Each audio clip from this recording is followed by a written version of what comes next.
Unemployment is a vital question. Machinery should benefit mankind. It should not spell tragedy and throw it out of work. Charles Chaplin. Quoted in Robinson. We now move to the final section of this chapter. A critical analysis of Charlie Chaplin's iconic film Modern Times, 1936. Modern Times is a silent comedy based on renowned English actor, filmmaker and music composer Charlie Chaplin's 1889-1977. We now move to the final section of this chapter, a critical analysis of Charlie Chaplin's iconic film Modern Times, 1936.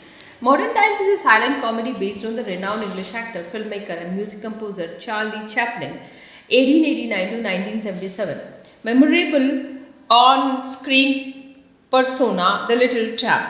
The Little Tramp, considered by many as the most universally recognized fictional image of human being in the history of art, Robinson, is essentially a childlike, goofy, good-spirited vagabond who struggles to survive and come to grips with the hostile and alienating socio-political environment. Among the most desperate circumstances, however, he preserves his optimism, good cheer, and God's word.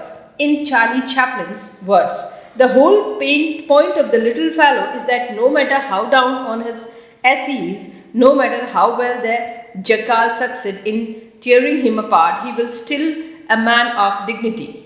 A comedic figure whose origins can be traced back in 19th century. Theoretical traditions such as the vaudeville and pantomime, the Little Tramp is an everyman struggling to endure the landscape hardship of the relentlessly materialistic, self-centered world. The physical and social characteristics of the Tramp, the immortalized by Chaplin, include a bowler hat, a pair of baggy pants, a large, ill-fitted pair of shoes, too tight coat, a cane, and perhaps most identifiably in popular consciousness, the toothbrush moustache, see figure 2. He is poor yet gentlemanly and subtly, without ever getting too confrontational, challenges authoritarian figure, getting back at him his own idiosyncratic ways. The quite essential response that the Tramp draws from the audience is an amalgamation of humor and pathos. One sympathizes with his plight just as vigorously as one laughs at his lovable gaffes. The effort is to explore the comic potential inherent in human suffering, rendering it poignant, the relatable, while avoiding the pitfalls of overt sentimentality and preachiness. The mechanization of humanity in the factory of scene of modern times. In modern times, the tramp is at the center of the scathing critique of 20th century capitalism, industrialization, and dire socio-economic condition that prevailed during the Great Depression in America and elsewhere in 1930s. Mass poverty, unemployment, crime, social unrest, and most crucially, the dehumanization of the ordinary factory worker. According to Jeffrey Vance, the central theme of the film is the struggle to eschew alienation in the preserve humanity in modern mechanized world. Is intent in reducing work to the status of helpless cogs in a world beyond control. Elaborating on a way Chaplin comes to conceptualize film, Wednesday. The genesis of modern time is rooted in Chaplin's 16th-month world tour followed the premiere of City Lights. He traveled, he saw firsthand the economic and political consequences of the Great Depression and met some of the most influential thinkers of the era.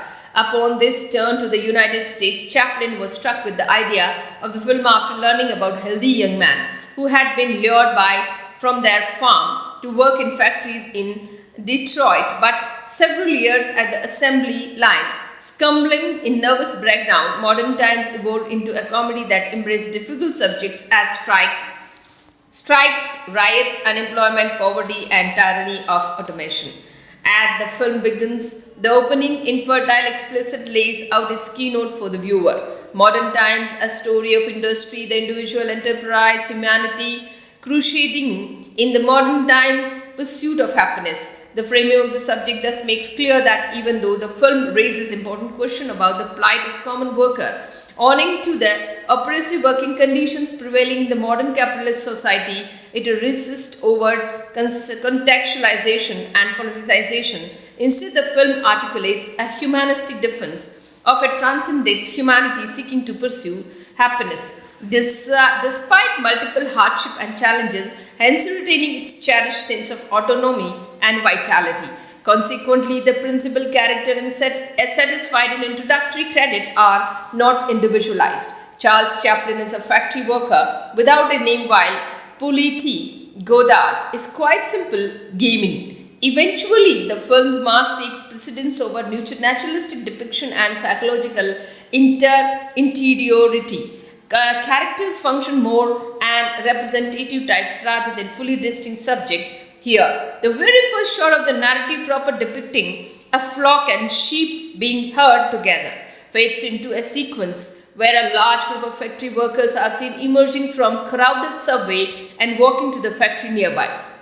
The poignancy of this moment is unmistakable, a symbolic juxtaposition between the pitiable condition of the animals and the workers is established based on the shared experience of conformity, docility and oppression. The interiors of the factory are more menacing. We are witnessing oversized representation of the mechanized, their enormity and looming equality both literally and metaphorically dwarfing the workers into insignificance. The persistence of the organization, which is named Electro Steel Corporation, is introduced to the viewers leisurely solving a jigsaw puzzle in the plus office hat laid back lifestyle in a stark contrast with the strengthened back-breaking work routines the workers are subject to. What aggravated the situation is a densely embedded network of audio-video surveillance of the factory so that every moment of the workers is closely watched and polished. The president uses precisely these monitoring devices to repeatedly instruct the floor superintendent to intensify the speed of the conveyor belt that tramp and small group fellow workers are responsible for. The imperative of the speed, one of the defining features of the modern life, that is inextricably connected with capitalistic notion of productivity, efficiency and profit maximization. It is skeptically in the film because it directly contributes to the alienation and the marginalization of the workers. In the film, most emblematic and famous scene, the Trump is frantically working on the conveyor belt that he tightens bolts of the machine part. The accelerated speed of the conveyor belt as per President's instruction, in addition to the effect of chaos and hurriedness generated by the heightened project speed typical of silent film 2024 frames per second, makes the monotonous, repetitive and soul-crushing nature of work in modern factories come alive versically for the audience. The Trump eventually gives up trying to keep pace and in symbolically potent moment swallowed by the machine. He remains stuck inside until he is drawn out by fellow workers. At stake, therefore, is not only workers' freedom but also their bodies, and annihilation of the workers by the machine signifies how completely dispensable his labor has become in the machine age. Not surprisingly, rest is sought to be nullified in the factory, and the workers' unique humanity is degraded as an unnecessary obstruction to the unbridled advance of capitalist hegemony. The Trump is caught out smoking in the washroom by the president, who's all seen the knowing power invade every nook of the establishment and as well as every aspect of the workers' existence. Significantly, in an otherwise silent film, it is only the president's loud, becoming, intimidating commands we hear in the factory. Voice belongs to the powerful capitalist, even as the workers are rendered voiceless in comparison and the benefits of all agency. The management of the factory is eager to erase even the last vestige of the workers' individuality. The Trump is forced to participate in trial of the bellows feeding machine. A technological innovation advertised as practical device which automatically feed your man while at work. The increasing mechanization of the workplace then imperil the very personhood of the workers. What ensues is hilarious sequence where the machine becomes dysfunctional due to a mechanical state. More seriously, however, the failure of the machine signifies the human spirit inability and unwillingness to align itself to the impersonal coercive right. It also powerfully demonstrates the limits of the ceaseless technologization often seen ever times of catalyst in the positive change in the professional sphere. The regime of the machine chaplain seems to suggest can never be absolute and totalizing. As a cumulative consequences of these concerted efforts to devalue the work, the Tramp suffers a nervous breakdown and is sent in a hospital. What ameliorates the profoundly disturbing, even tragic implications of the brutalizing treatment meted out to workers, the Tramp's irresponsible sense of humor and hope, and his slapstick antic, the source of much hilarity in the film. They are also symptomatic of the Trump's refusal to discipline his body and soul in conformity with the demand of the machine age. Even in the most tiring conditions, his physical exuberance and childlike clumsiness remain intact. These attributes cannot, as an inner strength that make the Tramp an epitomic human silence, in resilience, ingenuity, and creative individualism. He is a form of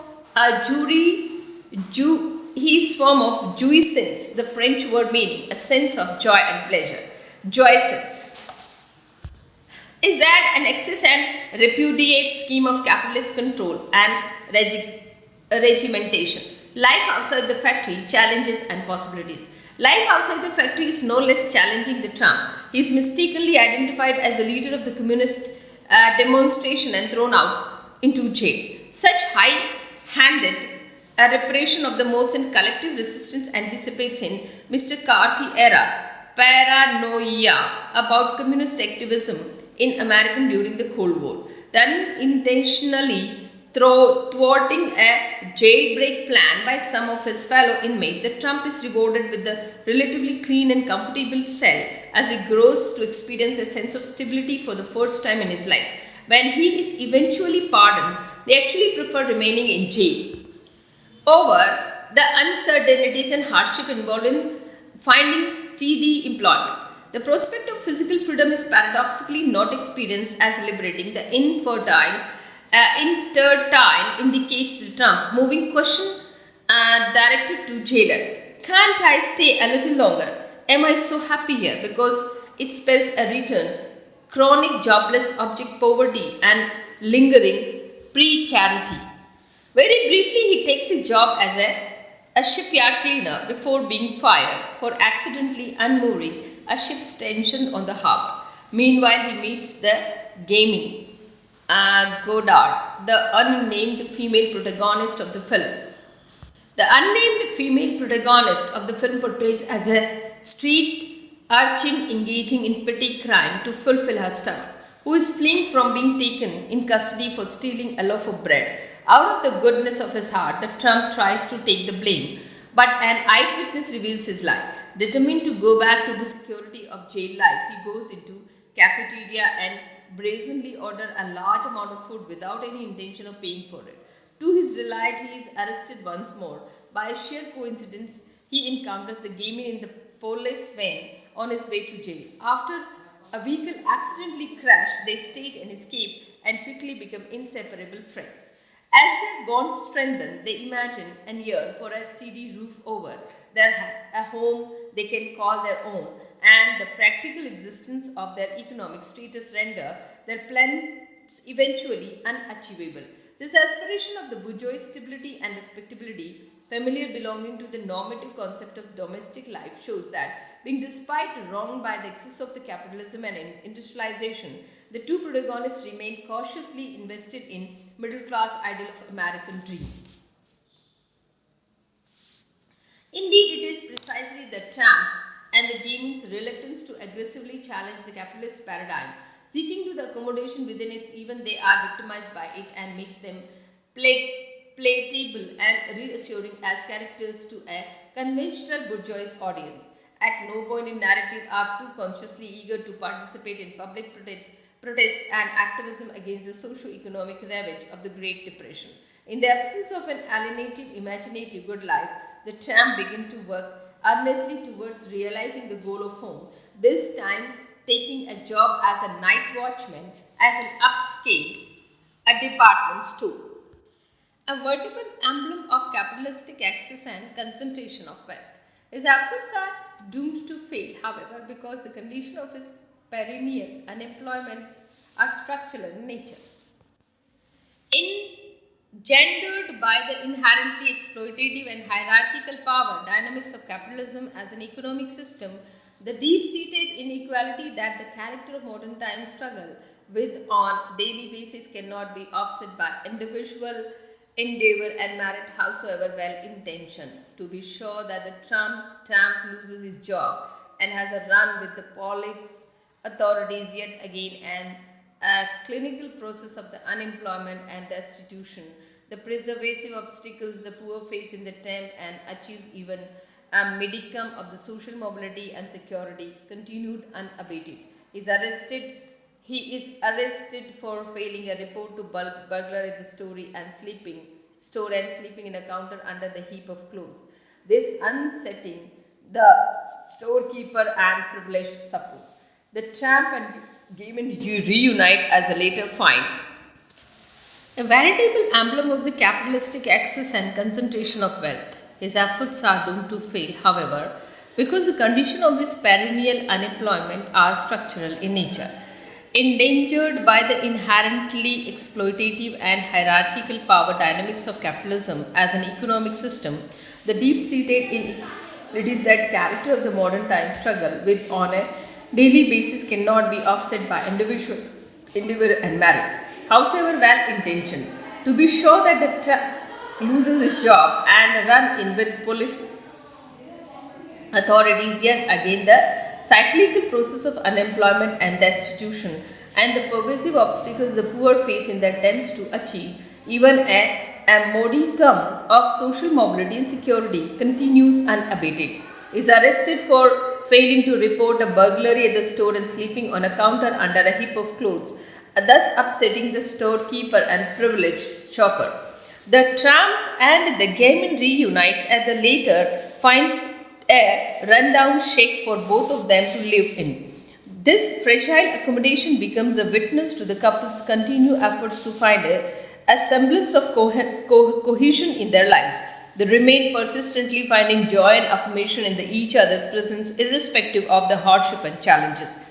Chaplin describes the tramp and gaming, the only two life spirits in a world of automation and children with no sense of responsibility, whereas the rest of the humanity is weighed down with duty.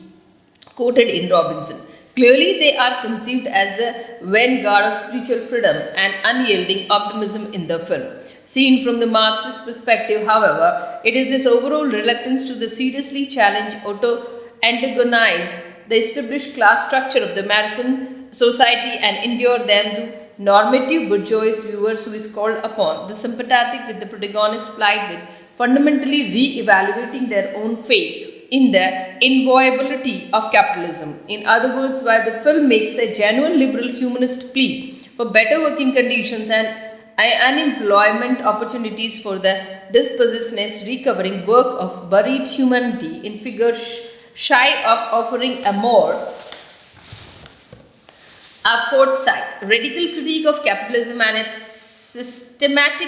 systemic inequities. The tramp is again forced to quit a job as a mechanic assistant, owing to ongoing strike and disruption. Upon his release 2 weeks later, he joins the gameman as a singer, waiter in a local cafe, whereas the worker as a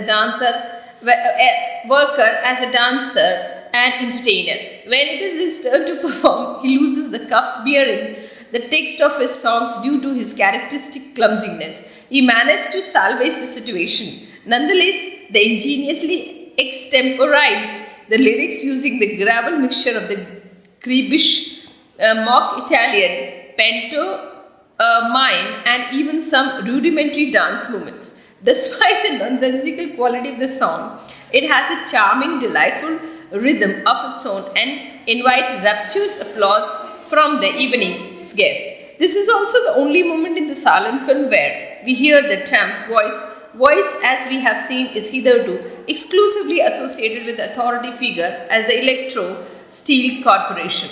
The reclamation of the voice by figure we represent the voiceless of the marginalized is emblematic of his increasingly self-assertion as well as his infaced vivaciousness and servile instincts.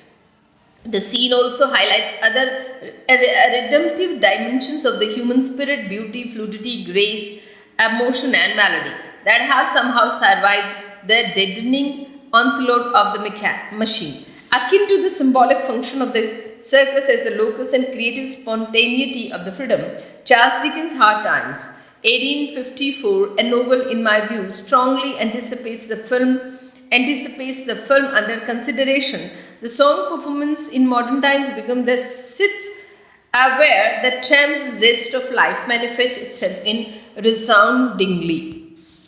The ending of the modern times, subversion or accommodation. The boheme at the cafe is short-lived. However, as Gaiman is finally apprehended by a group of juvenile welfare officers who she has been evading ever since her father's death. Earlier in the narrative, in quick turn of the event, she is successful in fleeing at the cafe with the tramp.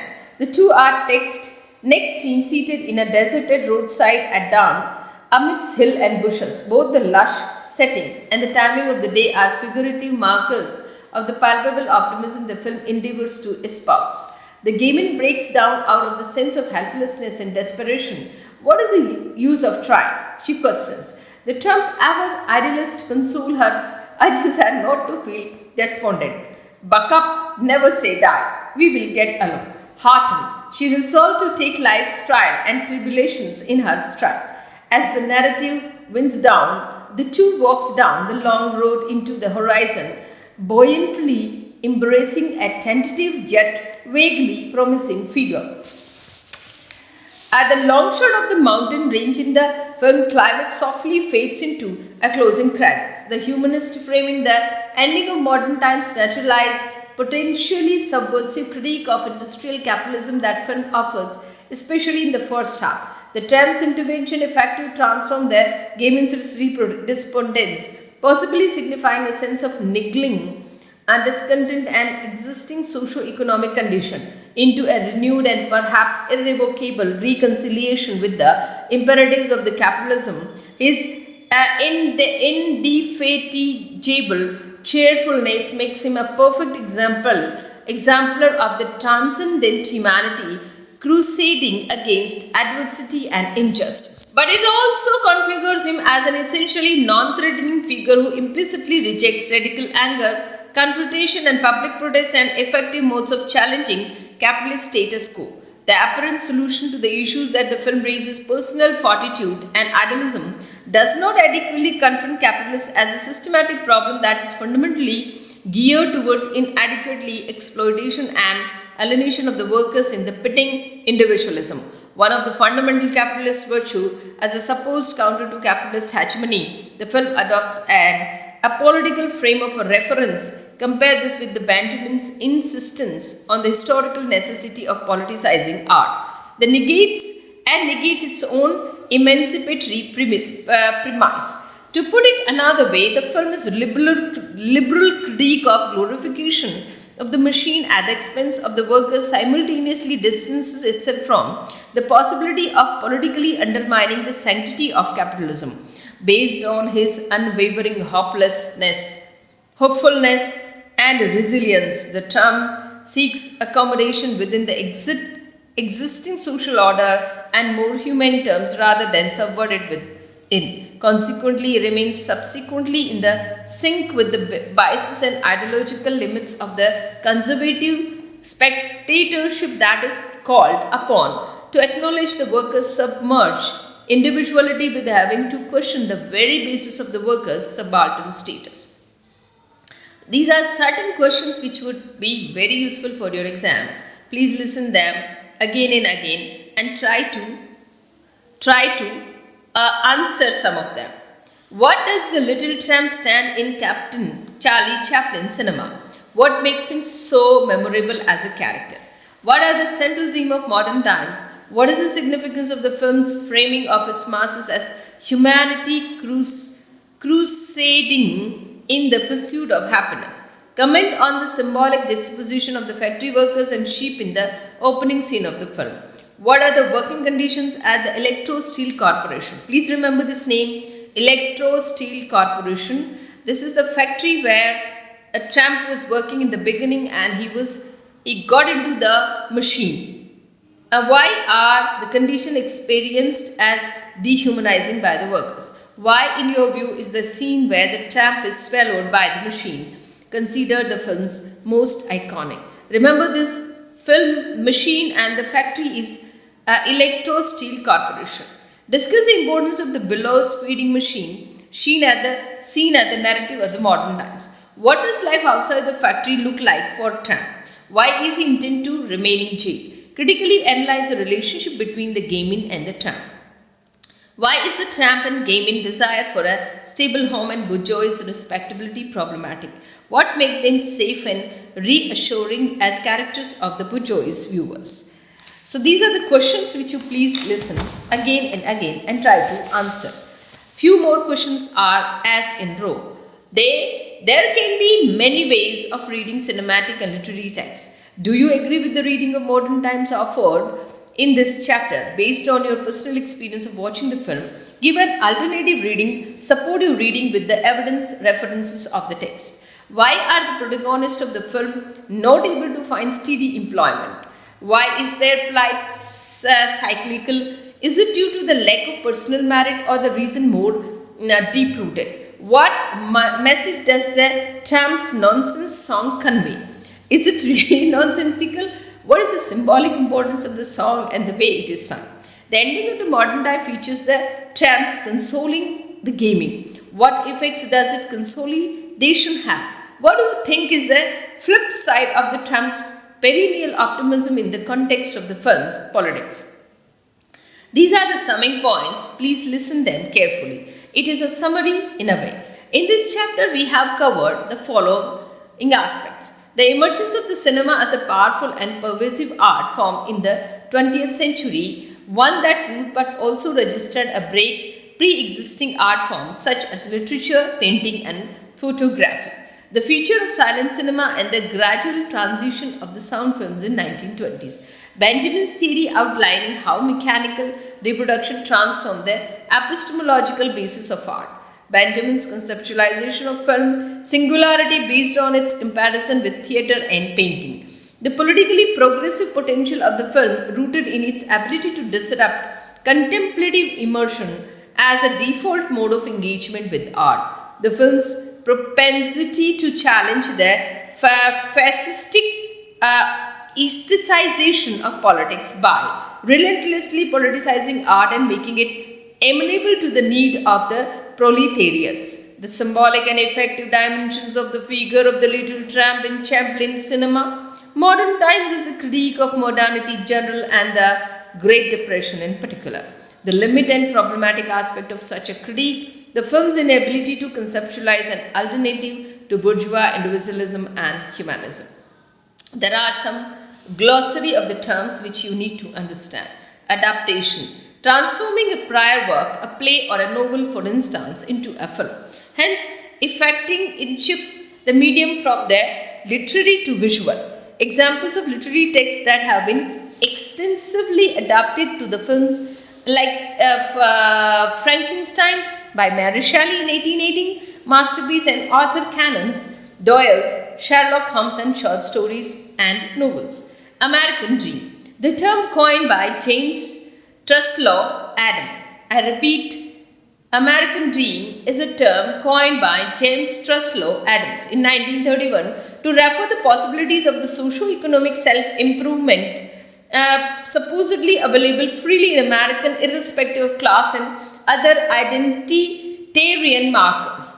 Enshrined in the credo, all men are created equal in the United States Declaration of Independence, the American dream is premised on the primacy of the hard work, personal merit and individualism. Aura. In Walter Benjamin's theory, in the sense that Walter Benjamin uses the term aura, refer to the quality of distinctiveness and uniqueness that a work of the art possesses by virtue of its fixity in a certain time and space. Mechanical reproduction leads to the demystification of the artwork's aura.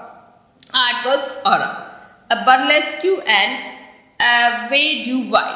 Burlesque is a form of humorous entertainment that imitate a previous work of art and caricature and thereby deflates the seriousness and moral earnestness. A vaudeville is an amusing theatrical routine containing song, dance, jokes and pantomime. Capitalism, a socio-economic system wherein the means of the production are privately owned by individual of the purpose of the profit maximization. Cinematograph, a device of a showing projecting motion picture, an older term of what is now referred to as a projector. Close-up, a short smallest unit of uninterrupted film footage and focus closely on the representation subject's head, face and neck, such as framing help highlighting a character's emotion, expression and accentuate other a minute detail of the scene setting. Closing credit, also known as the end credit. Closing credits are displayed once the film is over and include extensive detail about cast and crew. Communism, a socio-economic system based on the absence of class and joint ownership of the means of the production by community. Marx conceptualized communism as an antidote and concentration of the wealth and power under capitalism. A contemplative immersion, a mode of perceiving art that is premised on concentration, absorption and identification. Editing is the context of the film produced involved assembling shots into a coherent narrative that is a critical and painstaking process. The ideological development of the film with a recognizable beginning, middle and end is an effect achieved through editing interventions. The film Benjamin reminds us in essay not originally shot in linear fashion. Fascism is a dictatorial ultra-right-wing form of government that thrives on hyper-nationalism, majoritarianism and separation of individual liberties and rights. Two prominent 20th century fascists were Adolf Hitler, Germany and Benito Mussolini in Italy. Fascism is a dictatorial ultra-right-wing form of government that thrives on hyper-nationalism, majoritarianism and the suppression of the individual liberties and rights. Two prominent 20th century fascists were Adolf Hitler 1889 to 1945 in Germany and Benito Mussolini 1883 to 1945 in Italy. Great Depression, a period of global economic crisis roughly between 1929 to 39 that originated in the United States. The Great Depression adversely impacted industrial production, employment levels, economic income levels and domestic and international trade in various parts of the world. Introductory credit, opening credit compared to the closing credit feature the more prominent names associated with the production of the particular film. Liberal humanism in literary criticism and theory. An approach of literary and cultural analysis that places a universalized, depoliticized notion of humanity or humanness in its center. The opening credits compared to the closing credits features the more prominent names associated with the production of the particular film. Long shot. The long shot provides a view of the representation subject, usually a film's character. Framed within the background, alternating the long shot can also offer an exclusive view of landscape and setting. Marxist perspective in literary criticism and theory, a school or movement of the criticism theory based on the economic and cultural teachings in 19th century German intellectual Karl Marx and Friedrich Engels that is dedicated to a materialistic analysis of the society with a special focus on class-based relation, conflict and role of ideology in the shaping of the human consciousness. McCarthy era, a period in the history of United States of America ranging between the late 1940s and mid 1950s that was dominated by the representation of Republican Senator Joseph McCarthy, who became infamous for his paranoid efforts to check the growth of the threat threat both real and perceived communism and socialism in the country. Musical, a distinctive film Yana, where music plays a prominent role in propelling the narrative forward. Musicals also typical feature dance, romance, and happy ending. A good recent example in 2016 American film La La Land. A lot of conventional Bollywood films are learned melodramatic musical by Western scholars, though it's significant that Indian films makers do not use the term to describe their own film as such.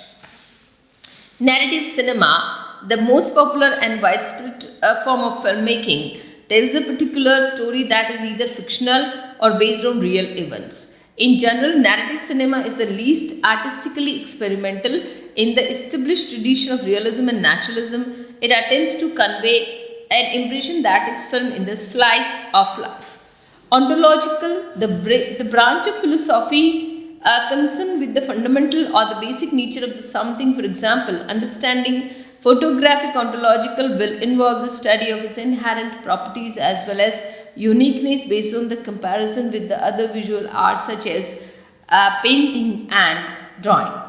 Organist ideal of art. The view that art, natural living entities, and emerge spontaneously from the depths of artistic linear version from such an perspective which goes back to romantic and technology and find very authentic creative spontaneity. Technologically mediated form of the art such as photography and cinema are inferior to the organistic organicity of the instance music and painting.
Charles Chaplin and Figure of the Little Tramp.